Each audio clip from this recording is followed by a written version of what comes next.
Feedback is an essential part of schooling as it can have vast impacts on an adolescent learner and their self-efficacy. This presentation will give a brief overview of the theory and the applications of formative and summative feedback in the middle year schooling. Firstly, discussing the theory relating to the models of feedback. Perhaps the most largely accepted model of feedback theory has been put forward by John Hattie. Hattie found that the average effect size of feedback was 0.79, with feedback falling within the top 5 to 10 influences of student achievement. The most effective types of feedback were those that involve students receiving feedback about a task and how to do it more effectively, while lower effect sizes were related to praise, rewards, and punishment. Hattie found that feedback must answer 3 questions asked by the student. Where am I going? Also known as feed forward. How am I going? Also known as feedback. And finally, where to next? Also known as feed up. There are also 4 distinct levels of feedback. Feedback can be about a task or product, such as whether the work is correct or incorrect. Secondly, feedback can be directed at the process used to complete the task. For example, this page may make more sense if you use the strategies we talked about earlier. Thirdly, feedback can be directed at the self-regulation level. For example, you already know the key features of an opening argument. Check to see whether you have incorporated them in your first paragraph. Finally, feedback can be personal and directed to the self, such as, you are a great student. Feedback related to the self is the least effective form of feedback, while feedback about the process of the task and self-regulation are the most powerful in terms of deep processing and mastery of tasks. Secondly, discussing the requirements of effective feedback. In order for feedback to be effective, there are a number of essential components that it should address. Black and Williams' novel addresses how to raise standards through classroom assessment, and they found that in order for a student to learn, feedback has to address 3 criteria.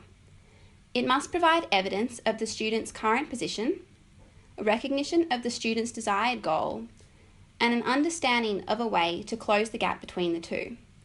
It must also provide verification, which confirms whether the answer was correct or incorrect, as well as elaboration. Another point of discussion surrounds the use of grades and comments in feedback. A study by Ruth Butler looked at the effects of grades and comments on student interest and performance. It was found that comments produced the highest interest and performance in students. Conversely, the delivery of solely grades or grades and comments had undermining effects on student interest and performance. High-achieving students are the exception to this, as these students maintained high interests when they received grades and anticipated further grades. This shows that ultimately, the best forms of feedback would be comments on a student's work, although the current assessment structure in many schools stipulates the need for graded feedback. Finally, the timing of feedback delivery can have a significant effect on the efficacy of feedback. Valerie Shute found during her analysis of formative feedback that immediate feedback was more efficient, especially in the short run and for procedural skills, such as mathematics. Delayed feedback, however, was superior for promoting transfer of learning, especially in relation to concept-forming tasks. So it is clear that timing of feedback should be individualised for the particular task at hand. The relevance of peer feedback to the modern classroom is something that is often discussed, as there are both benefits and issues with this model of feedback. The students who are performing the assessor role in a peer assessment activity can benefit greatly from viewing others' work from an assessor viewpoint. Firstly, when students view their peers' work, they expand their variety of informational resources as they analyse a range of different writing styles. Secondly, when critiquing others' work, students have the chance to engage in cognitive activities. Studies have shown that sufficient peer feedback is correlated with more effective learning. Also, peer feedback helps familiarise students with assessment and its importance. Finally, upon giving feedback, the peer assessor will gain a better understanding of what is required to achieve a particular standard. There are also multiple benefits provided to the student receiving the peer feedback, or the assessee. Firstly, adolescents have the opportunity to receive feedback that may help improve their work. Secondly, the assessee may receive critiques that are more comprehensible as it is given by students with similar language to their own. Students also have the opportunity to see their fellow peers can help them learn. However, issues may arise when giving peer feedback. When students assess work using specific criteria, the validity and reliability of peer feedback drops significantly. Validity refers to the degree to which a peer's feedback matches that given by the expert assessor, and validity of peer feedback is reduced as different adolescents will always have divergent understandings of the assessment criteria given. Peer feedback on student work as a whole is more reliable and has a higher level of validity. Finally, discussing the student response to feedback. Valerie Shute found that there are several cognitive mechanisms by which formative feedback may be used by a learner. Firstly, it can signal a gap between the current level of performance and the desired level of performance. Secondly, it can effectively reduce the cognitive load of a learner, especially novice or struggling students. These students can become overwhelmed due to high performance demands, and hence may benefit from supportive feedback designed to decrease cognitive load. Finally, feedback can provide information to students that may be useful for correcting inappropriate task strategies and errors. A study published in the Journal of Cognition and Instruction collected data regarding students' processing of feedback.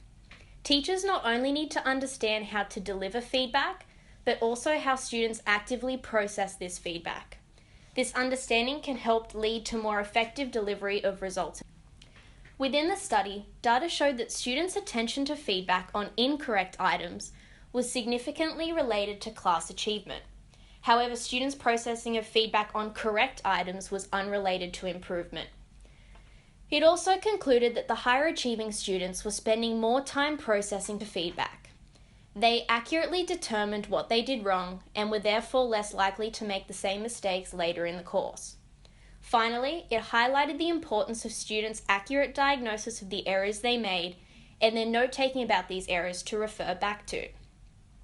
Results suggest several possible variables that may result in ineffective processing of feedback. If a student does not understand the feedback or decides that it is too difficult, they will usually cease the active processing of this feedback. It is also important to note that some students who get upset about errors will subsequently dwell on negative feelings rather than on actively participating with feedback. The study found that students who score poorly are more likely to think they can't understand feedback and are more likely to experience negative effect. Higher achieving students were more likely to accept their mistakes and continue processing the feedback, leading to course improvement.